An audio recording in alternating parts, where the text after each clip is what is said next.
Olá, amigos e amigas, Diácono Beto, Paróquia São Miguel Arcanjo, Arquidiocese de Maringá. Estamos começando a nossa segunda etapa sobre o livro de Números. Já vimos, ele começa falando que o povo está no Egito. Esse povo é liberto, vai para o deserto e depois para a planície, nas portas da terra prometida. E que isso reflete, inicialmente, um pensamento do ano 1200 a.C., quando eles são resgatados por Deus, libertos do Egito. Mas existe uma segunda libertação. No ano 536, 530 a.C., aonde eles caíram sob o domínio dos babilônicos e agora que os persas venceram os babilônicos, deram a liberdade política e religiosa aos israelitas e eles estão voltando para a terra prometida.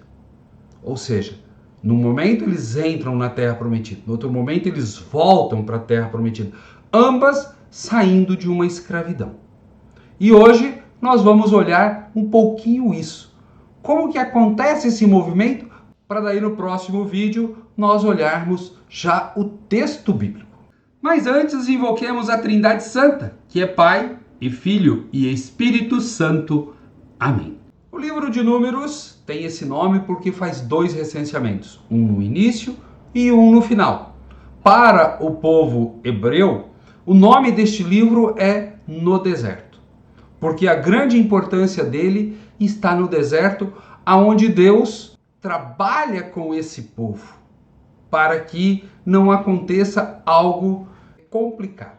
Às vezes você está muito preso a uma situação e não consegue refletir fora dela. Esse povo que ficou 400 anos no Egito aprendeu a pensar com a cabeça do faraó. Isso nós chamamos de um processo de aculturação. E dentro desse processo você deixa de pensar aquilo que é bom para você e você pensa aquilo que é bom para os outros. Essa é a ideologia que foi implantada ao longo do tempo. E esse povo vai para o deserto, que ficava relativamente perto a terra prometida do Egito. Alguns falam em 160 quilômetros, 140, 200, não tem problema. Só que a pé, essa caminhada não daria mais do que 15 dias. E eles demoram 40 anos. Então, o deserto é o local de aprendizagem. Tem uma historinha lá no livro do Êxodo, capítulo 18, muito importante. Aquela história da mulher de Ló, que olha para trás e vira uma estátua de sal.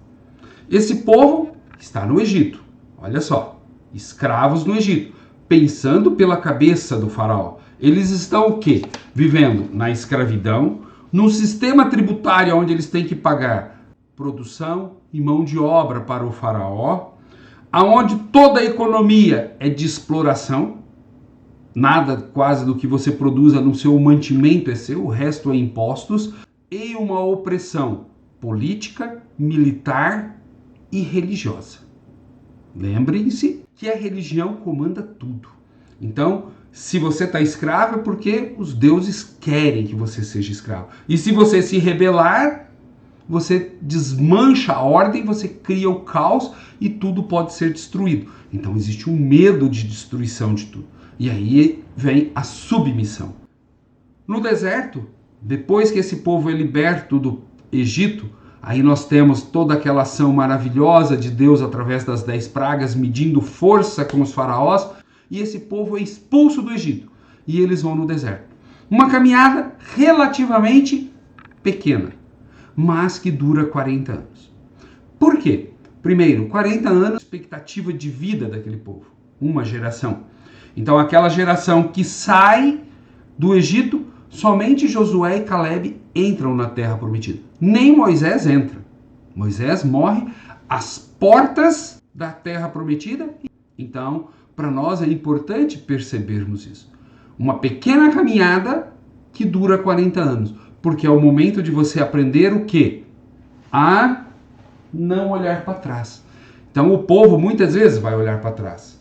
A história da mulher de Ló que olha para trás. O povo que sente saudades do Egito, de comer carne com cebolas, porque no deserto não havia comida disponível.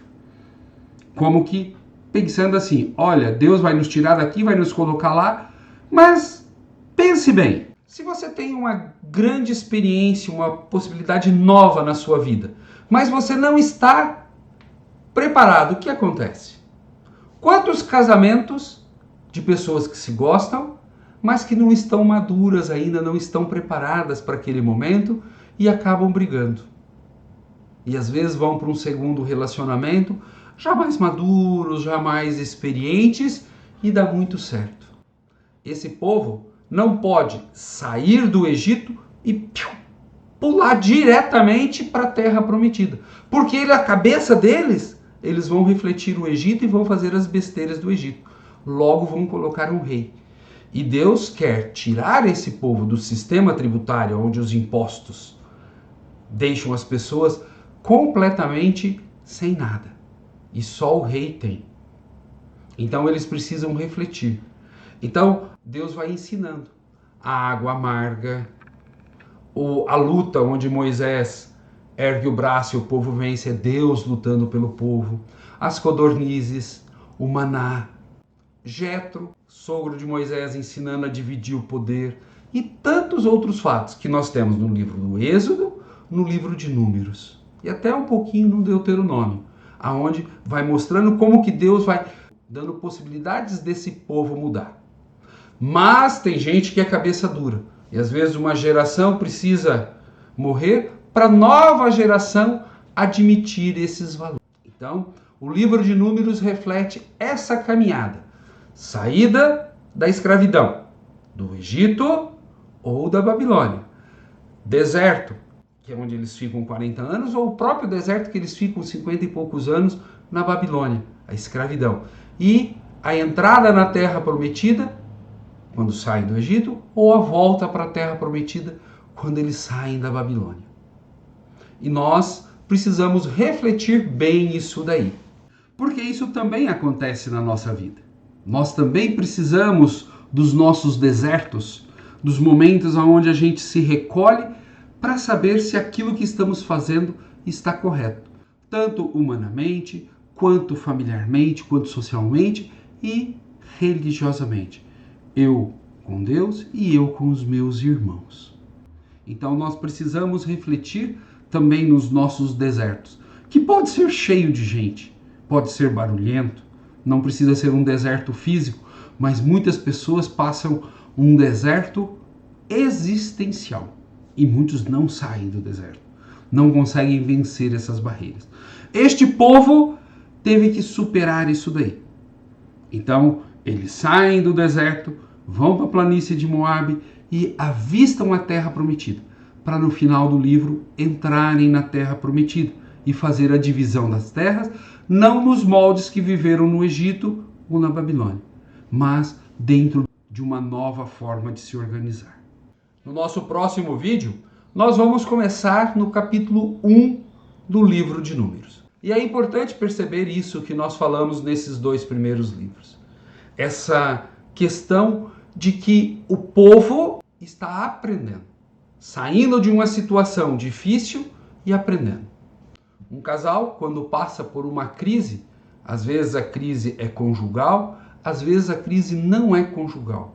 Às vezes a crise é externa, uma crise financeira, uma crise de doença, uma crise por causa da perda de pessoas queridas, e o casal precisa superar. Esses são os momentos que a gente chama de deserto.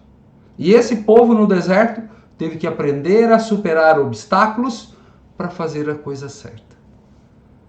Reflita isso em sua vida. Quais são os desertos que você já passou ou está passando e como que você vai superá-los? Uma dica: sempre com a graça de Deus, com a igreja e com a comunidade. Nunca sozinho. Nós não falamos de um indivíduo que saiu do Egito, mas um povo que saiu do Egito. Sozinhos, nunca venceremos os desertos que se impõem em nossa vida. Prepare sua Bíblia e no próximo encontro vamos começar a estudar o livro de Números. Paz e bem a todos!